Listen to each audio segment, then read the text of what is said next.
Today we are talking about this upcoming KVK, the current rankings for pre-KVK, and also what the last 30 days in 1079 has been like in terms of getting extra rewards, being in a high A seed kingdom. So we're going to be diving into what it looks like to be in a higher spending alliance and a higher spending kingdom, and if it's worth it to stay in a higher seed kingdom, or maybe it's worth it to go to a lower seed kingdom.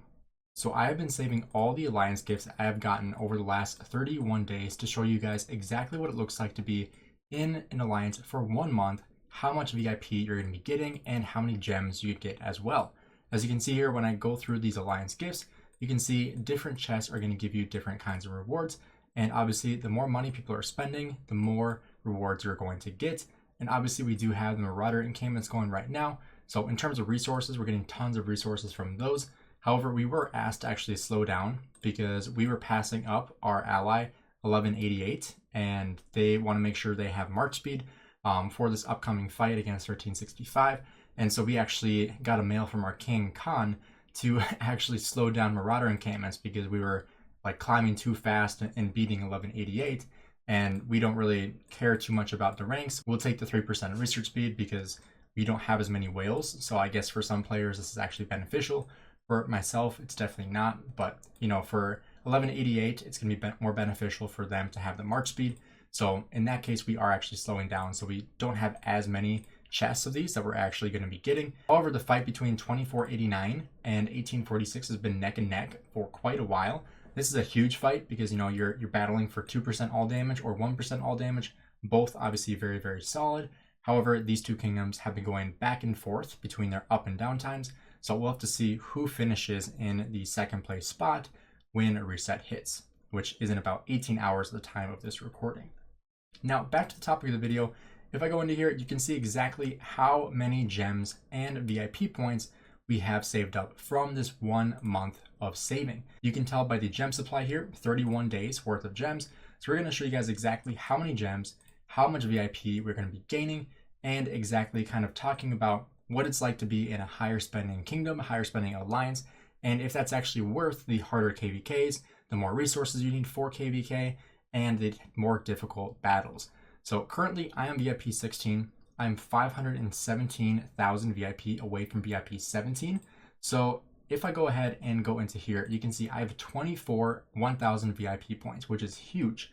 And the difference between getting lucky and getting unlucky is very, very slim. Like I showed you in here earlier, I had a couple of the gold chests that I was getting destroyed in. If I scroll right here, of course it's going to bring me to the very, very top, but you can see I have the 24-hour deceptive troops and then 10 silver keys. So you're not always getting lucky, so luck does have a part in play here, because you're not always going to get 1,000 VIP points. You could get, individual credits, you can get alliance credits, you could get completely screwed. I've gotten like 5 gems from a gold chest before, so you definitely could get screwed over in that way, but you also could get very, very lucky. So we're going to go ahead and calculate how much VIP we've actually gotten from this 1 month of chests. So after calculating all this, we have a total of 61,775 VIP toward our VIP 17. Now that is still quite a ways away from me hitting VIP 17, which really goes to show how being in a very, very high spending alliance, such as an alliance like 1960, will get you there much, much faster than being in an AC kingdom like 1079. We'll go ahead and we'll open up all of these gems so we can gain all of that VIP. Here we go. And boom, we'll go ahead into our VIP and show you exactly what that looks like. We're now 455,000 VIP away.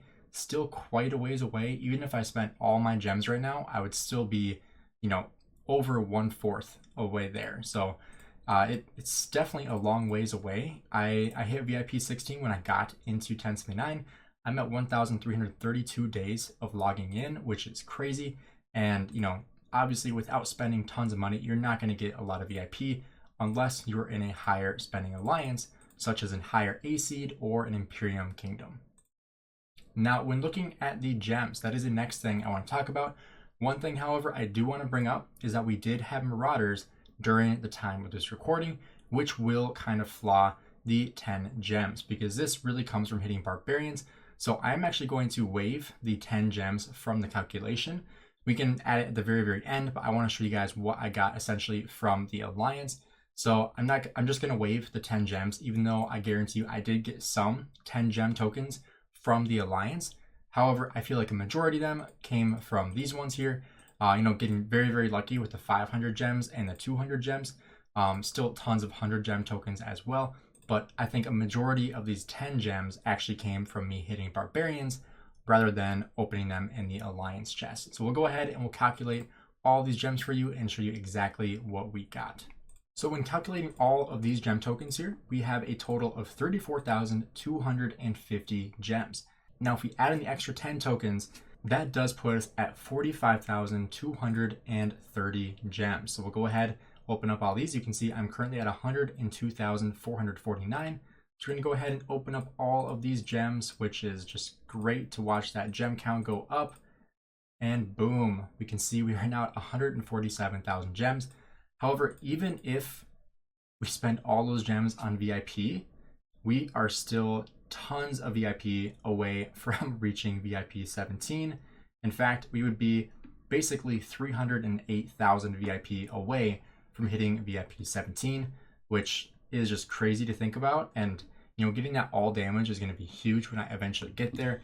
But on top of that, the 25% training speed is enormous when it comes to training troops, training for bastions and KVK. It's absolutely enormous. So now when it comes to being in a high spending alliance and a highly active alliance, you really want to make sure you are looking at the pros and the cons. I did just show you a lot of the pros, lots of VIP, lots of gems, and lots of tokens as well as speed-ups. Speed-ups are also very huge. You're going to get lots of 60-minute speed-ups. I did spend quite a bit of speed-ups on training stage in Marauders. You can see I have 6.4 million points. Basically about 4.5 million of those came from training. So not tons of training, but I did train some troops in order to give myself a little bit more of an edge for this upcoming KVK, because I will definitely need it. So this is where I'm sitting at in terms of troops right now. I have plenty for upgrading for bastions, which would be very great to be able to do that. But when it comes to fighting in a high competitive alliance, you are going to have much tougher KVKs, such as the KVK we have right now. So I'm tossing up on the screen our map. So, you can see we are fighting against 2489 and 1365, which is a very tough opponent. And it will definitely take a lot of time, a lot of resources, a lot of speed ups in order to fight those enemies. Specifically, the fact that we are fighting against 1365 in our immediate zone, which is going to be a very tough fight. However, very fun. So that's kind of the biggest pro and con, is that in these bigger alliances, in these bigger kingdoms, where you are getting more rare chests, you're getting more treasures of purple crystal, you're getting a lot of speed ups, a lot of resources, a lot of gems, a lot of VIP, but you're going to have much tougher opponents. And that's going to make it a lot harder to get more kill points, to actually trade well in the field. Making sure that you have farm accounts. You can see my resources got completely jacked up because of how many resources I sent from my farm accounts.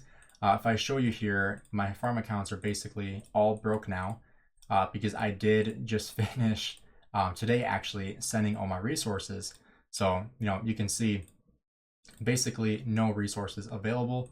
Actually, I still have to transfer from this farm. I completely forgot about that one. But, most of these are going to be empty. You can see this one's completely empty.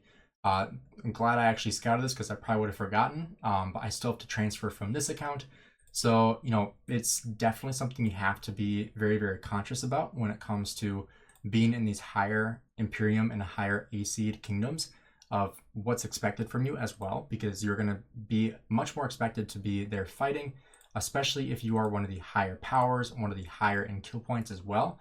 You're going to be much more expected to be on the field, ready to fight, and trading very well in the open field. So that's one thing you definitely have to reconsider as well when it comes to being in a higher seed. I know a lot of people that prefer the lower seeds because it's way easier to get kills. It's way easier to, trade well in the field. You're not going to take as bad of trades.